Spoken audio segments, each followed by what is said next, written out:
How did you get into politics? I mean, what motivated you to be involved in politics?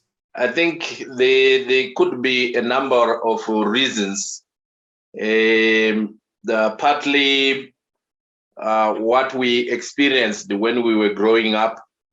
At a very tender age, I grew up on a farm where my father was the farm manager. But on hindsight, now I can see that he was ill treated during that particular time. He did not get what he deserved as a manager and so on. And growing up in the 1970s, when in Zimbabwe there was the liberation struggle that was going on, and I was in my teens at that particular time.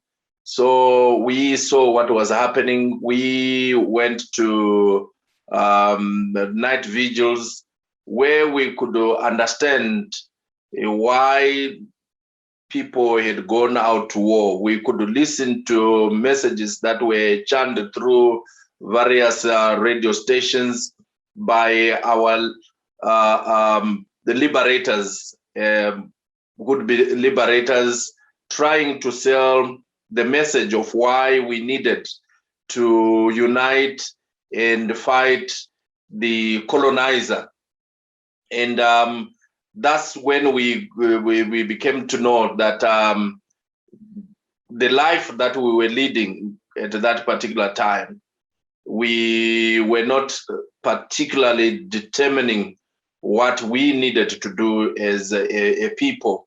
There were people that were in control of every facet of life for the majority of the Black people in Zimbabwe. So when independence came in 1980, we celebrated. I was part of the youth that went into the Rufaro Stadium to celebrate the Independence Day. We also had an opportunity to welcome our political leaders that were in exile. And during that time, we were part of a bandwagon. We were just, excited, and we were looking forward to the new dawn, which had been ushered in. And as I grew, we started then the discourse of saying, well, that was then our youth time.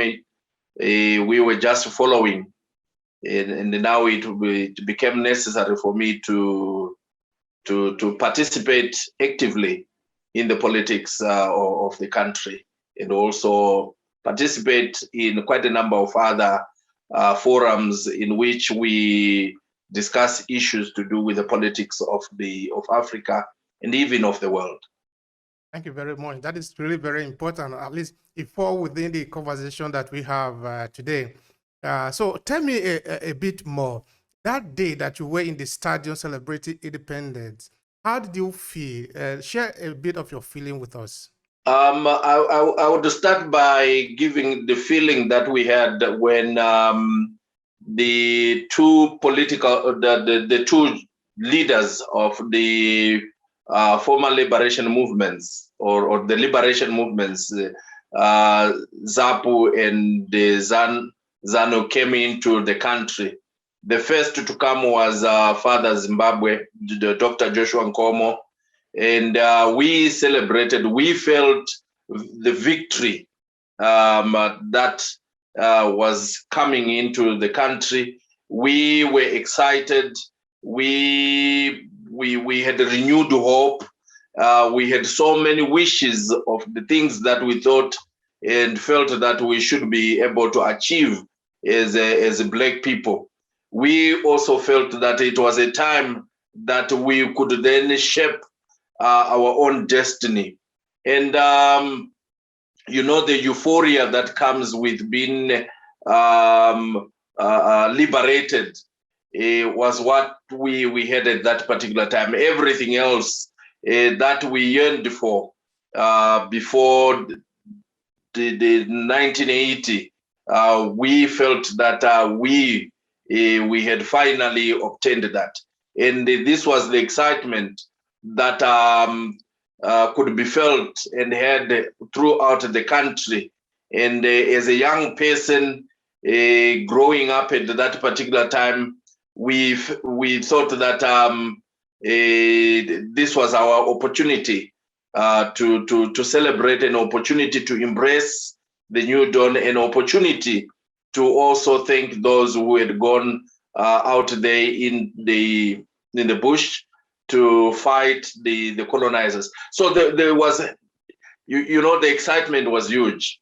And when we were in the stadium, so fortunately, I was part of those that were supposed to participate as youths in donning and some colors which we were not supposed to flip over, create the flag for Zimbabwe, and also many other things that we were supposed to do there. So there was a host of excitement, and we were in a celebratory mood, and which culminated in seeing Bob Marley playing at the Rufaro Stadium, the hoisting of the new flag, and so they did. It was quite beautiful, and that memory still lingers in my mind, and it's something that we'll cherish for a very long time. That is very interesting. Have you had the time to maybe see some younger people down, maybe these days, or it could be your children, then you will be telling this story? Has it happened? Can you share that with us? Yeah, time and again, we sometimes talk about these issues and what it meant at that particular time, and what challenges were there before the 1980, and why it is important to safeguard the independence that we have at the moment. Because many people take it for granted that those who went to war to liberate us, they did so not so much informed of what they wanted to achieve. On the contrary, those who went out to war had this political consciousness that was derived from the experiences and the challenges that they have met, that their parents had met, and that they had also witnessed. And it became imperative that for them, it was important for Africa and Africans, Black Africans, to take matters into their hand and liberate themselves. So we at times discuss the hardships that people went through, and why it is important for people to remain united as we try to achieve our dreams and hopes, and they also live the ideals and aspirations of those that had gone to war. Besides the challenges that are found today, in the first life that our youths want today, I think it is, we always remind them that the freedoms and some of the things that we are beginning to talk about, things that people remind us time and again, these are things that were known even before those who tend to preach about democracy, human rights, and so on, preach them to us. We knew about them.